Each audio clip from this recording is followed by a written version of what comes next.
Hello, welcome to Geeking Out with Shad. When the Pixel 6 Pro came out, I got one and it was a great phone. Really loved the phone. Fast, had excellent camera. I actually took a picture of the moon. You can never take a picture of the moon and get like the moon, like see it. It's like usually this bright, flashy looking thing. This thing actually took a decent picture of the moon where I could actually see kind of like, I mean, not the craters or anything, but the different kind of darker, lighter colors and stuff. And I was like shocked. But no, the cameras on this are great, and that's the main reason why I like kind of having the latest phones is because I do a lot of stuff for my channels and just pictures in general, filming of biking, skateboarding, stuff like that. And it just was a really good phone. But when I got the phone, I got this Spigen case. So let's go back to why I got the Spigen one. Spigen. I guess I don't know how to pronounce it, but um, I had or have a Pixel 5, and I love this phone, and I got this Spigen case, and it's like survived. Like my phone has been dropped. You can see how scraped up it is. It's been crashed when I've been on my bike, on the concrete, all that stuff, and it survived.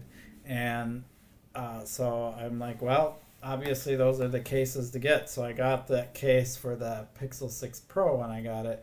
Unfortunately, the way the Pixel 6 Pro is it's got this curved edge here. Let me take it out of the case and you can kind of see this curved edge. And I sometimes I'm like trying to figure out why do phone companies do that. But, it looks cool, but how do you protect this? Well, um, when the case is on there, you can drop the phone on the corner, it's fine, on its back or whatever, but if you drop the phone on its face, you can see on this case, it's really easy to push this out of the way. Now, if you go to the old one and you try to push it out of the way, I mean, I literally have to like peel the case off to get to the glass, right? But on this one, I can just lightly push and it just pushes out of the way. So what happened is I was taking my phone out of my pocket after like owning it for like 6 months or so, and it caught the edge of my pocket and flipped out of my hand and fell face down on the driveway. And when I picked it up, the screen was shattered. I was super bummed out, but I have insurance, so I went through the process. I think I had to pay $100 or whatever, and got a new one shipped out. They literally shipped out a new one like the next day. It was in the mail. I was like, wow. Then you can connect the phones USB, and it'll transfer all the stuff from my old phone to the new phone. All of that worked really slick. It still takes a couple hours, but it does it. And I had my new phone set up and went to start using it, and almost immediately realized that something was wrong. So I was like trying to type. I believe I was on Facebook or something like that, and I was trying to type, and it kept like missing a letter every so often. So I could type a word or two, and then all of a sudden I would be typing, and it would just completely miss my inputs. I was like, "What the heck's going on?" It was like almost like something was processing on the phone and causing it to not take my inputs on the screen. And so then I was like scrolling, doom scrolling. That's my favorite term on Facebook with all the craziness going on. No, but I was scrolling, and as I was scrolling, I'd like scroll maybe 3 times with my finger, and then like the fourth time I'd do it, and nothing would happen. And I was like, "What the heck?" It'd take a second, and then I could start scrolling again.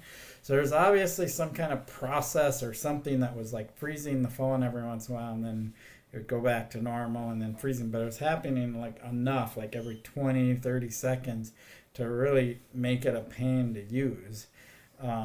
And so I started going online to see if there was a setting or what I needed to do or whatever to try to get it to stop doing that. There was a lot of stuff on accessibilities, like turn all these features off. I tried everything that I could find online, and nothing was making the phone work properly. So um, I decided, well, it's just not workable for me because I do so much like texting and typing, and to have this delay all the time, and just like my my other Pixel 6 Pro was perfect, didn't have any issues. I didn't have to do any funny things with settings. So I was like, well, I'll wait for some updates on the phone, and maybe some updates will fix the problem, because they'll be like, oh, there's a software bug or something. And so I went and switched back to my Pixel 5 and just started using this good old trusty device. And as you can see, I'm still using it for a reason. This phone has gone through a bunch of updates, and it's even got the latest version of Android, which I completely forgot what it is. Is it 13? Is that the latest version? And see, right now it's even, okay, thank you. Yeah, 13. So it's on version 13, and I thought maybe after getting a new version that the issues would go away. So here we are. Your system is up to date. It's had probably, I'm going to say 8 updates, and none of the updates have fixed this problem. I did a full-on factory data reset after getting the 13 update, still, and which cleared everything else, so it's like starting from scratch, right? And still no go. So super frustrating. So I contacted customer support, and they said, well, maybe an update will fix it. So we gave it some time, but the update didn't fix it. So I went and reached out to them again, and I just got crickets. So I had a number, whatever, a support number, ticket number. Never heard back on my second time, so I'm like, well, what's going on here, and did some more research. And what I found out doing more research is that the issue is likely hardware related. So that's why I wanted to do this on my channel, is during the supply chain shortage, during the chip shortage, all that stuff, Google was really, these phones were in high demand. They just came out with this new phone and so on and so forth.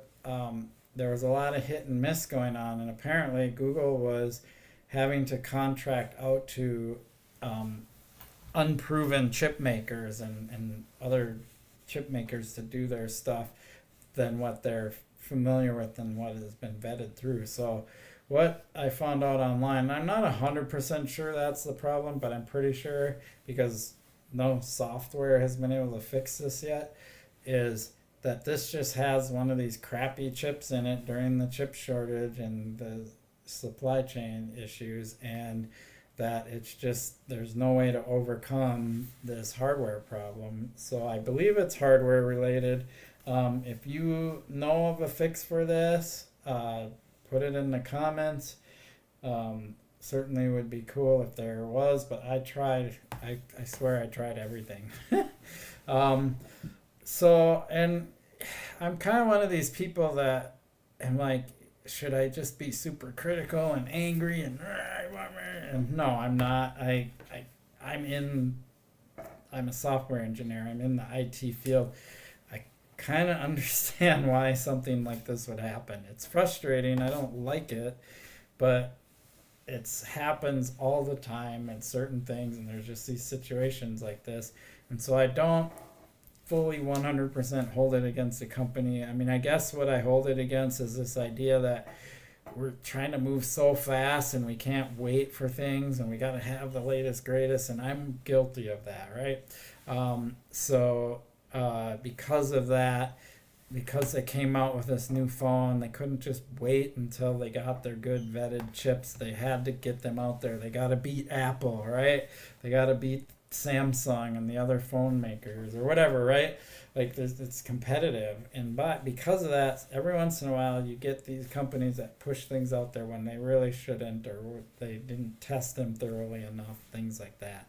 And that's probably the case here, unless for some reason some magical software fix can happen. So here's my pickle. I almost said pixel. Here's my pixel. No, here's my pickle. Is I was gonna go and just try to get this phone replaced with one that works or whatever, and the process isn't just so straightforward with insurance like it was the first time. I have to send the phone in, and they want to test it, and they want to do all this stuff, and it's gonna be a big pain in the butt, which is fine. I mean, I have my Pixel 5. I mean, trusty phone, still hanging in there. Battery life is still pretty good. So I could do that, right? But what happened is now the Pixel 7 and Pixel 7 Pro came out, and I went and looked it up. I can get $600 if I trade this phone in and get a Pixel 7 Pro, and now I'm kind of like, maybe I should do that.